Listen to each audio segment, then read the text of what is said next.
Assalamualaikum warahmatullahi wabarakatuh dan salam Pancasila.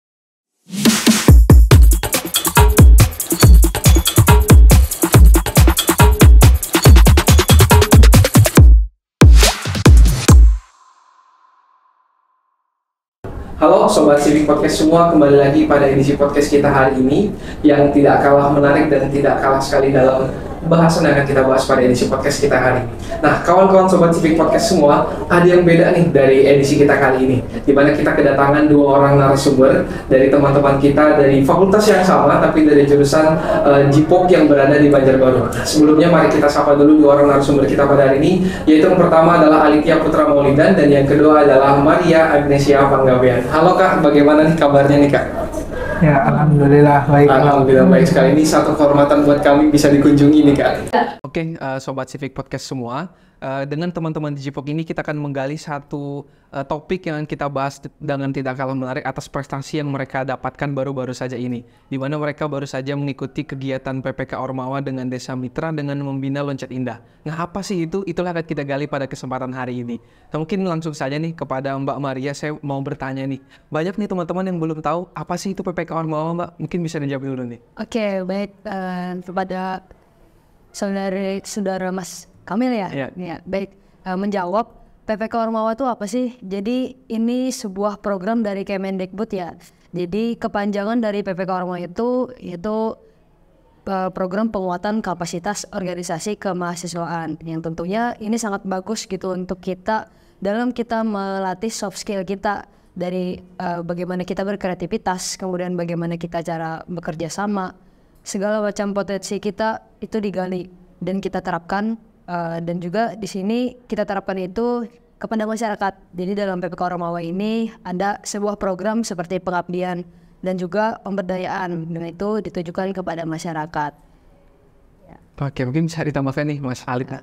Ya, untuk program ini sendiri di bawah naungan Kemendikbudristek, di mana program ini ditujukan sebagai pengabdian dan pemberdayaan masyarakat yang diinisiasi oleh kalangan organisasi mahasiswa atau oleh mahasiswa, di mana program ini bertujuan untuk meningkatkan seperti yang disampaikan oleh Kak Maria tadi, itu soft skill para mahasiswa tersendiri dalam terjun langsung kepada masyarakat dalam rangka menjalankan Tridharma perguruan tinggi, yaitu ada pembelajaran atau perkuliahan, penelitian, dan pengabdian. Oke, berarti di PPK Ormawa yang dipilih ini bukan hanya mengaplikasikan ilmu gitu ya, apa yang sudah didapat di dunia perkuliahan, tapi juga memberikan itu kepada masyarakat lagi gitu Mbak ya. Betul sekali. Luar biasa sekali nih. Nah, kemudian ini kalau saya lihat di Desa Mitra Loncat Indah di Teluk Dalam gitu ya. Nah, siapa saja sih Mbak yang terlibat dalam program ini? Oke, baik. Untuk siapa saja yang terlibat ya tentunya kami dari Himpunan Pendidikan Jasmani ya, Hima Penjas. Jadi ini kita organisasi kemahasiswaan. Kita kemarin sebelum kita untuk melanjutkan program ini, kita bangun tim nih, tim mana yang mau gabung buat ikut di program ini. Karena kemarin dapat tawaran kebetulan dari dosen pembimbing juga kan mengarahkan gitu. Dan juga selain daripada tim Hima itu sendiri, yang beranggotakan kami 12 orang ya, 12 orang. Bukan hanya dari Hima Menjas, tapi kolaborasi juga kepada Hima Pendidikan Khusus atau Hima PKH. Jadi ada 2 orang juga sebagai tim kami. Jadi kami 12 orang, 10 orang dari Himpunan Pendidikan Jasmani, 2 orang dari Himpunan Pendidikan Khusus. Oke, berarti dari Hima Penjas sama pendidikan khusus gitu Mas. Kenapa sih harus melibatkan pendidikan khusus nih? Mungkin Mas Alid bisa dijawab nih Mas. Ya, untuk melibatkan himpunan mahasiswa pendidikan khusus itu karena kita untuk melakukan kolaborasi, karena ditujukan dalam program PPK Ormawa ini mahasiswa itu harus aktif dan berkolaborasi. Maka dari itu kami menggait tetangga kami atau pendidikan khusus karena sama-sama di Banjarbaru untuk melakukan kolaborasi dalam program ini. Oke, berarti bukan hanya mementingkan satu prodi gitu ya, bagaimana mahasiswa sekarang kan juga dituntut untuk berkolaborasi gitu, tidak menutup diri atau kelompoknya sendiri gitu ya Mbak ya. Betul. Nah, kemudian program ini kan mungkin sudah berjalan nih ya, sudah berapa lama nih kira-kira kalau saya boleh tahu berjalannya program ini? Untuk program ini sudah berjalan sejak diumumkannya yang lolos didanai oleh Kemendikbudristek dimulai dari bulan Juni per tanggal 24 Juni hingga nanti November tanggal 25 selesai program ini. Jadi kemungkinan program ini sudah berjalan sekitar 4 bulan, 5 bulan ya. Nah, dengan waktu berjalan yang sekitar 4 bulan nih Mas Mbak, kira-kira apa sih pencapaian yang sudah diperoleh nih dari kegiatan PPK Ormawa ini? Iya, baik. Kemudian untuk di Teluk Dalam sendiri kan kami mengambil locat indah. Jadi di sini gimana kita untuk finalnya itu menggait penjaringan calon bibit locat indah. Jadi dilihat peluang bahwasanya di Kelurahan Locat Indah ini banyak anak-anak mahasiswa yang bisa berenang gitu kan, terutama anak-anak yang di dekat sisir sungai. Jadi di situ kami ingin membangun bahwasanya di Teluk Dalam ini ada lah calon bibit atlet locat indah yang bisa mengharumkan atau menjadi penerus atlet. Jadi setelah kita ketahui juga kota Banjarmasin itu kan kota 1000 sungai ya. Jadi dari masyarakat desanya pun menerima dengan baik kemarin kan, bahwasanya ya harapannya ini terus berjalan. Kemudian program-program tentunya dari yang pertama kami melakukan sosialisasi dulu. Setelah yang sebelumnya kami survei, observasi, kami udah dapat anak-anaknya, kemudian sudah kita dapat dan juga kita kolaborasi ke Kelurahan Teluk Dalam. Setelah kolaborasi ke Kelurahan Teluk Dalam, kemudian kita juga sosialisasi kepada masyarakat dengan dibantu dari Kelurahan Teluk Dalam, dibantu dalam hal fasilitas, kemudian dari masyarakatnya yang ikut untuk sosialisasi kami, itu yang di awal. Kemudian setelah sosialisasi ya syukurnya puji Tuhan itu ada minat gitu, terutama untuk anak-anak yang basicnya bisa berenang. Setelah sosialisasi itu, setelah sosialisasi kami melakukan pelatihan pemberdayaan, kemudian juga di sekolah-sekolah kami juga melakukan penjaringan juga untuk mendapatkan calon-calon bibit atlet locat ini itu sendiri. Jadi harapannya untuk luaran-luaran ini mungkin bisa dilanjutkan balik. Ya, harapannya untuk luaran-luaran ini nantinya akan terciptanya seperti organisasi pengurus loncat indah di kalangan kelurahan, di mana olahraga ini itu olahraga yang kurang populer sepertinya, tidak sepopuler bulu tangkis dan sepak bola. Ya, untuk loncat indah tersendiri juga di Kalimantan Selatan itu adalah olahraga yang atletnya itu asli putra daerah, tidak seperti yang lain banyak menggunakan atlet dari luar. Maka ini adalah potensi besar untuk memajukan olahraga loncat indah ini. Karena kita memilih Teluk Dalam sebagai desa mitranya itu karena mereka berkegiatan di perairan, dan ini sudah diteliti oleh dosen kami namanya Ibu Dr. Herita Warni. Beliau mengatakan bahwa olahraga tidak bisa dipisahkan di mana masyarakat itu tinggal. Jadi untuk olahraga perairan ini kita ambil di Kelurahan Teluk Dalam karena di Kelurahan Teluk Dalam itu anak-anak masyarakat banyak melakukan kegiatan aktivitas di perairan seperti anak-anak berenang, melompat dari jembatan, karena kan olahraga loncat indah itu loncat dari ketinggian. Nah, itu yang kita cari itu anak-anak yang bisa berenang di kolam, di sungai, itu kan sering mereka loncat-loncat di jembatan, itu kan membutuhkan keberanian. Iya, bahkan dari tadi kita bahas loncat indah, mungkin banyak nih dari kawan-kawan Civic Sobat Podcast yang belum tahu apa sih olahraga loncat indah itu. Ini mungkin ada sedikit asing nih, tadi sudah agak disinggung ya dengan badminton, basket yang mungkin lebih familiar di telinga kita. Mungkin bisa dijelaskan sedikit gitu, loncat indah ini apa olahraga seperti apa gitu? Oke, benar. Baik. Karena tadi sudah disinggung ya, kita kota Banjarmasin dijuluki dengan kota 1000 sungai.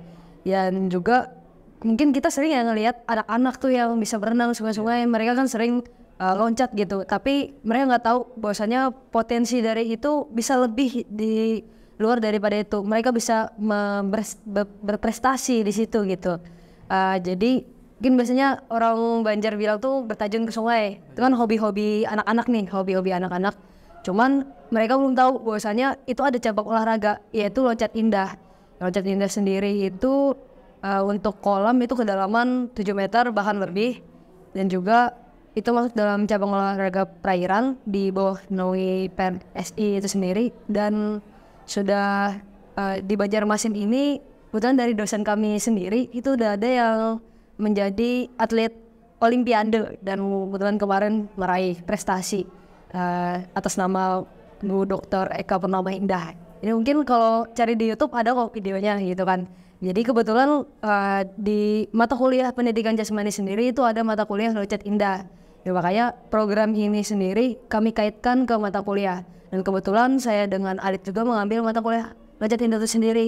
Jadi sesuai dengan tujuan PPK Ormawa tadi, bahwasanya kita memberikan ke masyarakat. Jadi ilmu yang sudah didapat di mata kuliah yaitu loncat indah, kami harapannya untuk masyarakat dan juga ada bibit calon atlet. Karena yang kita lihat sendiri bahwasanya loncat indah, bahkan nih mungkin sahabat-sahabat podcast itu banyak yang nggak tahu kan. Jadi harapannya setelah program ini bisa berkelanjutan gitu, sehingga bahkan anak-anak usia dini dan anak-anak kita, khususnya kita Banjarmasin yang basicnya bisa berenang, basicnya anak sungai, itu bisa tahu bagaimana teknik meloncat indah yang benar gitu kan. Karena loncat indah peluangnya besar, karena peminatnya masih sedikit tadi. Beda dengan bulu tangkis, sepak bola, ini tuh hobinya lebih ke permainan tuh banyak kan, di perlombaan. Dan loncat indah sendiri sekalinya lomba itu bisa tingkat nasional, tingkat internasional. Maka sangat benar-benar peluang bagi kita sendiri dan juga calon-calon bibit atlet. Harapannya bisa mengharumkan nama Kalimantan Selatan juga ya dengan mengikuti cabang olahraga loncat indah itu sendiri. Nah, ini luar biasa nih, pemahaman yang baru nih buat kami sebagai orang awam tentang loncat indah gitu ya. Bahkan dijadikan satu mata kuliah ya di Penjas itu sendiri. Jadi kalau yang bisa saya tangkap bahwa adanya loncat indah ini bukan hanya anak-anak itu cuma terjun ke sungai, berenang, menyalurkan hobinya gitu. Tapi enggak, ini ada potensi loh yang bisa dikembangkan buat mereka. Siapa tahu bisa jadi atlet gitu ya di kemudian hari. Nah, mungkin saya ingin bertanya lagi nih. Yang namanya satu program kan tentu ada sasarannya ya. Nah, kira-kira sasaran utama dari kegiatan yang PPK Ormawa yang Mas dan Mbak lakukan ini siapa gitu sasaran utamanya? Sasaran utama yang kami guide adalah anak-anak berusia sekitar 9 sampai 15 tahun atau anak-anak sekolah dasar. Karena kita membina anak-anak ini yang kita optimalkan untuk bakal calon atlet Provinsi Kalimantan Selatan.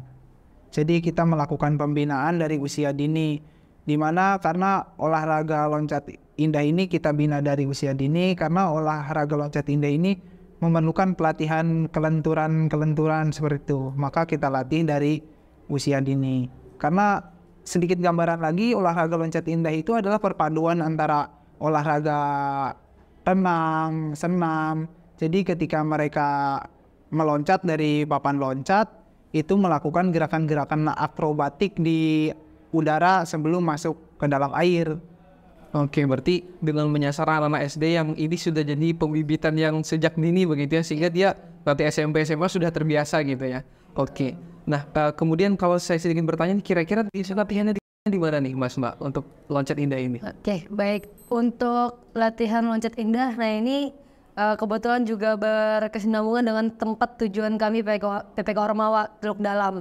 Itu berdekatan dengan kolam Mula Warman. Oh, iya. Kolam pelajar renang Mula Warman. Di situ kan ada kolam memang khusus loncat indah. Dan itu satu-satunya yang ada gitu kan. Di Banjarbaru nggak ada, di Banjarmasin satu-satunya, yaitu di kolam Mula Warman. Tentu lokasinya dekat dengan Kelurahan Teluk Dalam. Desa Kelurahan Teluk Dalam yang kami pilih untuk tujuan PPK Ormawa ini. Jadi untuk latihan loncat indah itu sendiri di kolam renang Mula Warman, dan untuk anak-anak yang mengikuti juga anak-anak dari Teluk Dalam dan juga area Mula Warman itu sendiri. Oke, berarti lokasinya tidak terlalu jauh gitu ya dari tempat domisili mereka sendiri. Tadi kalau Mas Alit sampaikan sekitar sudah 4 bulan lebih sedikit gitu ya pelaksanaan ini. Kira-kira output apa sih yang sudah tercapai nih selama pelaksanaan kegiatan PPK Ormawa ini? Ya, output yang sudah tercapai selama 4 bulan berjalan ini, tadi salah satunya adalah masyarakat menjadi sadar akan atau paham atau mengetahui tentang olahraga loncat indah ini. Begitupun minat anak-anak yang mulai tertarik kepada olahraga loncat indah. Outputnya yang lainnya adalah kita melakukan pembinaan secara berkala, di mana pembinaan itu akan, jika program jangka pendeknya kita memunculkan bibit-bibit atlet, dan jangka panjangnya mereka bisa berprestasi. Oke, nah selama pelaksanaan nih Mbak, tentu apalagi dari Banjarbaru gitu yang saya tahu dan kegiatan di Banjarmasin sudah sedang kuliah dengan organisasi gitu ya. Apa kira-kira nih tantangan dan kendala yang Mas dan Mbak alami gitu? Mungkin bisa dari Mbak Maria dulu Mbak. Oke, baik. Untuk kendala ya tentunya kita dalam menjalankan program ini nggak ada yang jalan lurus saja tanpa kendala ya. Jadi sebenarnya kita ketahui untuk di Banjarbaru itu ada tragedi ya, kebakaran hutan dan lahan. Jadi perjalanan itu sempat ada kabut asap gitu perjalanan, dan juga untuk estimasi waktu yang kita harus bolak-balik dari Banjarbaru, Banjarmasin, dan juga kita juga sambil berkuliah aktif gitu dalam menjalani program ini. Itu mungkin untuk kendala dalam sungai gitu kan, dalam penjaringan di sungai. Karena apa? Karena sempat di bulan-bulan kemarin itu terjadi kekeringan sungai, sehingga siswa-siswa atau anak-anak yang ada di sungai itu tidak menjalankan aktivitas sehari-harinya untuk di sungai, untuk menjalurkan hobinya di berenang di sungai, sehingga kami dalam penjaringan kemarin cukup kesulitan dalam melakukan penjaringan yang ada di sungai, dan juga melakukan pemberdayaan mempelajari apa di sungai gitu untuk loncat indah. Jadi itu karena air surut kemarin itu, jadi kendalanya di situ sih untuk program ini. Kalau Mas Alit sendiri nih, dari perspektif Mas Alit, apa nih kendala dan tantangan yang ditemukan selama menjalani kegiatan ini? Ya, untuk kendala dan tantangannya mungkin hampir sama karena kita setiap berangkat itu sama. Dan untuk yang lainnya mungkin perkuliahan kita jadi harus lebih memanage waktu sebaik mungkin agar program tetap berjalan, perkuliahan tidak tertinggalkan. Dan untuk kendala yang lainnya sama seperti itu. Mungkin kemarin memang sempat ada kekeringan sungai. Kita tadi belum kita sampaikan bahwa kita pembinaan melakukan di 2 tempat. Pertama di kolam renang pelajar Mula Warman, yang kedua itu kita di sungai. Karena kemarin sempat kekeringan sungai, jadi tidak di sungai di daerah Kelurahan Teluk Dalam, kita pindah ke Siring, di jembatan Siring itu di situ. Kita pembinaan di sungai kita lakukan di jembatan Siring karena untuk kita harus mencari perairan yang dalam. Oke, berarti kendalanya kurang lebih sama nih Mas Maya, karena kendala utamanya kekeringan tadi, apalagi Banjarmasin dan sekitarnya masih masuk musim kemarau gitu ya. Nah, ini kan satu pengalaman yang menarik nih, tidak semua mahasiswa punya kesempatan yang sama. Bisa nggak nih berikan sedikit pengalaman yang menarik untuk bisa diceritakan di sini selama menjalani program ini? Mungkin dari Mas Alit dulu, Mas. Ya, untuk pengalaman yang menarik mungkin kita jadi lebih merasakan hidup bermasyarakat seperti masyarakat umum pada umumnya. Kita lebih akrab dengan Bapak Lurah karena sering berkomunikasi, bahkan seperti sudah ini. Karena apapun pengalaman yang kita dapat ya itu hasil dari yang kita lakukan, jadi tetap berproses mungkin. Ya, mungkin dari Mbak Maria nih. Baik, untuk program ini sangat recommended sih untuk kita gitu. Recommendednya kenapa? Jadi di sini benar-benar kita terupgrade gitu. Dari yang soft skill dasar kita itu benar-benar terupgrade. Karena apa? Kita langsung terjun ke lapangannya gitu. Kita sendiri yang merasakan, bukan hanya angan-angan, tapi kita sendiri yang action dan juga harus berpikir kritis dalam menyikapi yang kendala tadi. Itu kita jadi bisa melatih gimana sih ini ada kendala, tapi kita putar otak gimana untuk program ini tetap berjalan dengan ada plan B. Dan itu sejalan dengan kita organisasi mahasiswa ya, untuk bisa beradaptasi untuk dalam berpikir kritis gitu kan. Dan juga untuk pengalaman-pengalaman pasti ada susah senangnya gitu. Ada ya sempat ada keterpurukan, misalkan kelelahan itu tadi sih, karena kan perkuliahan aktif, tugas-tugas juga masih ada, tapi kita harus tetap dituntut untuk melanjutkan program ini ya dalam hal manajemen waktu. Tapi dengan adanya program ini kita jadi bisa manajemen waktu yang lebih baik lagi, yang lebih konsekuen lagi gitu dalam manajemen waktu, dengan kita tidak meninggalkan tanggung jawab di sini, tapi tetap kita laksanakan tanggung jawab itu gitu untuk manajemen waktu. Jadi untuk pengalaman kayak gitu sulit kita dapat di dunia perkuliahan. Untuk mahasiswa yang mengikuti perkuliahan di bangku perkuliahan tentu nggak bisa kan ngerasakan kayak gini, karena pengalaman-pengalaman inilah yang didapatkan dari program ini yang di luar daripada meja perkuliahan seperti itu. Oke, berarti bukan cuma dapat ilmunya tapi pengalaman lapangannya juga dapat, dan Betul. pasti kaya sekali itu pengalamannya ya. Iya. Oke, sebenarnya banyak nih yang ingin saya bahas dengan kawan-kawan Civic Sobat Podcast, tapi karena waktu yang cukup terbatas nih ya, saya masuk ke pertanyaan terakhir nih. Kira-kira apa harapan Mas dan Mbak terhadap pelaksanaan kegiatan ini? Mungkin bisa nih dari Mbak Maria lagi nih dulu. Oke, baik. Harapan kami ya khususnya untuk para organisasi mahasiswa, karena ini peluang sangat besar gitu kan. Jangan sampai disia-siakan. Harapannya ini berkelanjutan, bukan hanya dari Hima Penjas, tapi dari ormawa-ormawa lain atau bahkan UKM, karena ini terbuka, kesempatan ini terbuka lebar gitu bagi fakultas di luar sana, juga prodi-prodi di luar sana. Ini sangat terbuka dan silahkan ikuti untuk program ini, dan harapannya juga bisa seperti kami lolos di nasional gitu untuk program PPK Ormawa ini dengan memberikan inovasi terbaru.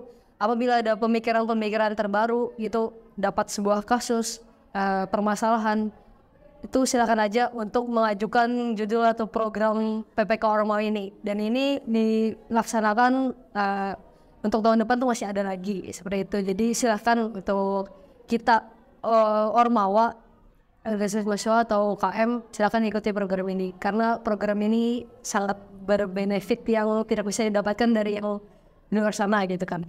Ya, intinya ini memotivasi sekali di sebenarnya episode ini supaya kawan-kawan Ormawa lainnya juga bisa ikut sama-sama berkontribusi dan sustainable ya, berkelanjutan, tidak hanya diselenggarakan oleh tahun ini saja tapi tahun depan ada banyak sekali inovasi yang bisa dikembangkan lagi gitu Mas. Mungkin dari Mas Halim gimana nih Mas, kira-kira harapannya? Harapan saya pertama untuk mahasiswa pendidikan jasmani, terutamanya harapan saya untuk mereka bisa melanjutkan program yang sudah kami garap ini supaya menjadi berkesinambungan atau berkelanjutan, karena ini namanya desa mitra. Kita tidak bisa membina desa mitra itu hanya sekedar sebulan, 2 bulan, 3, 5 bulan, bahkan kegiatan ini hanya berjangka 5 bulan, maka di tahun selanjutnya harus ada program berkelanjutan. Itu harapan saya kepada anak-anak pendidikan jasmani. Dan untuk mahasiswa-mahasiswa dari prodi lain, harapan saya kurang lebih sama seperti Kak Maria atau Mbak Maria ini, di mana harapan saya semoga mahasiswa-mahasiswa semuanya bisa mengikuti program PPK Ormawa ini, karena program ini adalah program yang sangat bagus, di mana program ini bisa sangat membantu kita dalam mendapatkan pengalaman yang tidak pernah kita dapatkan di bangku perkuliahan. Oke, itu banyak sekali tadi Mas harapan-harapannya supaya khususnya ini bisa dijadikan regenerasi untuk Hima Penjas khususnya di tahun-tahun yang akan datang gitu ya Mas.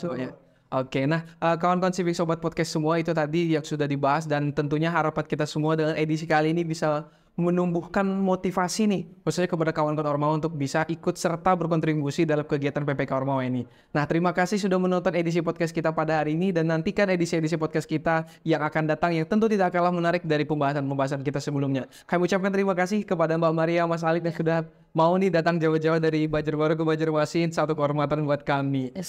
Oke, terima kasih kawan-kawan Sobat Civic Podcast semua, dan assalamualaikum warahmatullahi wabarakatuh.